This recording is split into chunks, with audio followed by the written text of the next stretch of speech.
Tudo o que se passa na infância vai sendo assimilado, porque crianças são como esponjas. Elas vão absorvendo tudo o que acontece de positivo e de negativo, e isso vai moldando o que ela será quando adulta. Dependendo das experiências vividas pela criança, da criação que ela teve, dos conflitos, ao que a criança foi exposta, ela pode adquirir traumas que geram emoções, e emoções fortes, né, que se não forem processadas e acalmadas nessa fase, ficam aprisionadas. A criança então fica com tudo aquilo preso dentro dela e não sabe lidar com aquilo, ela não tem ferramentas psíquicas e emocionais para lidar com certos processos e acontecimentos, e vai se formando com essas dores, com essas mágoas e com esses traumas, né? Essas feridas da infância, esses traumas, eles funcionam como gatilhos na vida adulta. Quando a pessoa se depara com alguma situação que desperta aquelas dores guardadas e não resolvidas, né? Uma situação atual que se conecta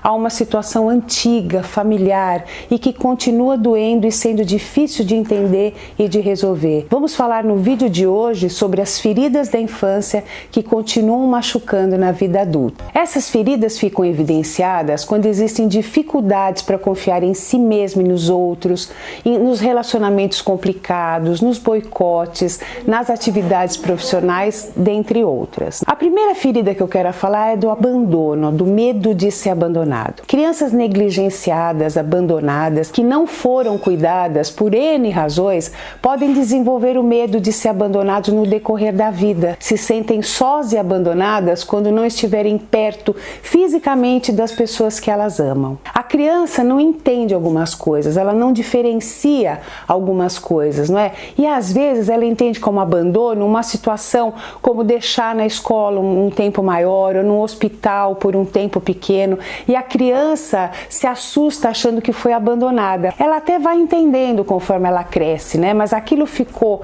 tão marcado, né? Às vezes pode ter ficado tão assustador que ela fica com aquela impressão do abandono. E a chegada de um irmãozinho também pode ocasionar essa sensação. Quando a mãe começa a dedicar o tempo para o nenê, a amamentação, aí a criança se sente abandonada. É preciso entender, gente, que a solidão é necessária para que a gente se entenda, né? E que nem sempre quem amamos está ao nosso lado o tempo todo. E isso não significa desamor ou abandono. Saber lidar com esse sentimento é muito importante para nós não nos tornarmos dependentes emocionais. A segunda ferida é a da rejeição, né? O medo de ser rejeitado. Quando um bebê não é desejado ou vem por acidente ou com o sexo contrário ao que os pais desejavam, as pessoas carregam essa ferida. Elas se acham sem importância, descartáveis, que suas palavras e atos não têm nenhum valor. Então, quando adulto, ela não acredita no próprio valor dela,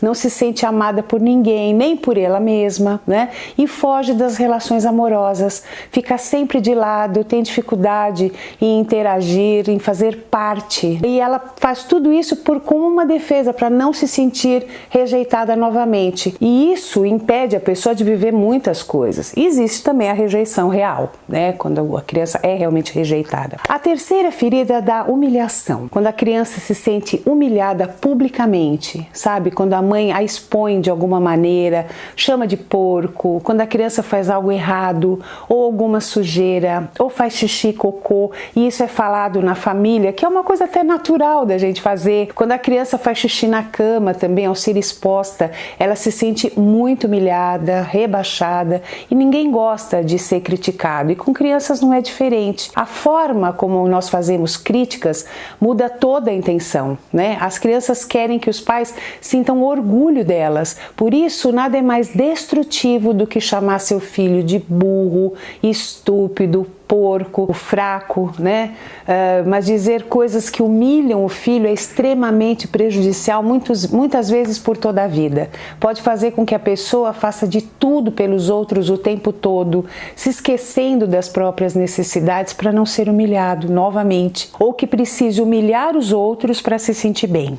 Então, muito cuidado. A quarta ferida é da injustiça. Sempre que se comete uma injustiça com a gente tem um sentimento de raiva, de indignação. E com as crianças elas também sentem tudo isso, principalmente as que têm pais muito autoritários, que exigem mais do que a criança pode fazer ou compreender, ou também quando ela fica de castigo por conta de uma coisa que o irmão fez, por ele ser mais velho ou mais novo. Isso cria um sentimento de incapacidade, de inutilidade, de impotência, de raiva, e pode até fazer com que se torne um adulto perfeccionista e autoritário. Sabe, aquele que tem que dar conta de tudo, ele não pode ficar doente, ele tem que controlar tudo, ele fica impaciente com as outras pessoas e exige 300% de si mesmo. E isso é extremamente angustiante. Na infância, dentre outras coisas, a gente começa a construir o nosso senso de justiça, e o favoritismo entre os irmãos, a diferença de tratamento, alimenta a ideia de que a criança não é merecedora da atenção. Aí ela vai crescer insegura do próprio valor e pessimista, sempre esperando ser destratada. E com essa visão fica muito difícil construir relacionamentos saudáveis, não é verdade? Bom, vamos para outra ferida, a ferida da traição, da falta de confiança. Quando se faz promessas a uma criança, o ideal é cumpri-las.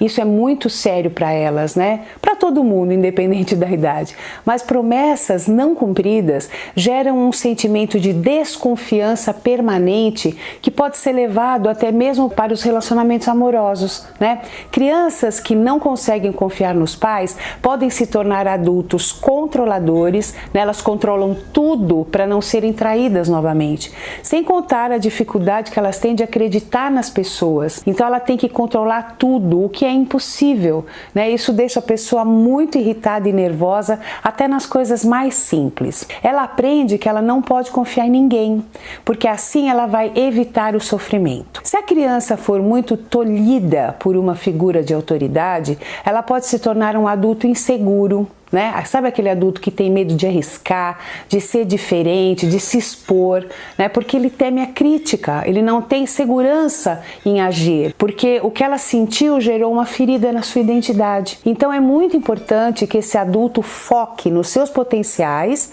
né? Para conseguir seguir em frente. E a criança pode ter se sentido inferiorizada em relação a um amigo, a um primo, a um irmão, e foi comparada e considerada pior do que eles. Isso pode deixar no adulto uma dificuldade de se expressar, de socializar, dele demonstrar o que pensa, porque ele se sente julgado e inferior o tempo todo. O desafio nesse caso é encontrar e recuperar a autoestima e a confiança para superar esse medo de se expor e o medo das críticas. Crianças que cresceram em lares violentos também, onde sofriam ou presenciavam violência sofrida pela mãe ou irmãos, né, gera medo e dependência nas relações, submissão, ou por outro lado pode se tornar um adulto que tenta resolver as coisas com violência, né? Porque foi a maneira que ele aprendeu a resolver conflitos ou desconfortos. O primeiro passo, gente, para se recuperar das feridas da infância é reconhecê-las e aceitá-las. Quando você reconhece, você está pronta para começar o processo de cura, sendo através de terapia, se conhecendo, entendendo como você funciona, porque você reage negativamente em algumas situações, né? Porque se sente bloqueado, sempre patinando em algumas coisas, né? Então você tem que detectar tudo isso. Também pode ser perdoando os seus pais, que muitas vezes erraram sem ter noção da proporção disso, né? Ou por desconhecimento, por não saberem fazer diferente, porque também foram criados assim. Então existem muitas razões e cada caso é um caso. Entender o seu passado e fazer as pazes com ele pode te ajudar muito no presente, que é o que interessa. Principalmente acabar com esse ciclo vicioso, que existe a possibilidade da gente repetir tudo isso com os filhos. Expresse suas emoções e dê nome a elas. Fica mais fácil você identificar os gatilhos que desencadeiam suas tristezas, suas angústias, né?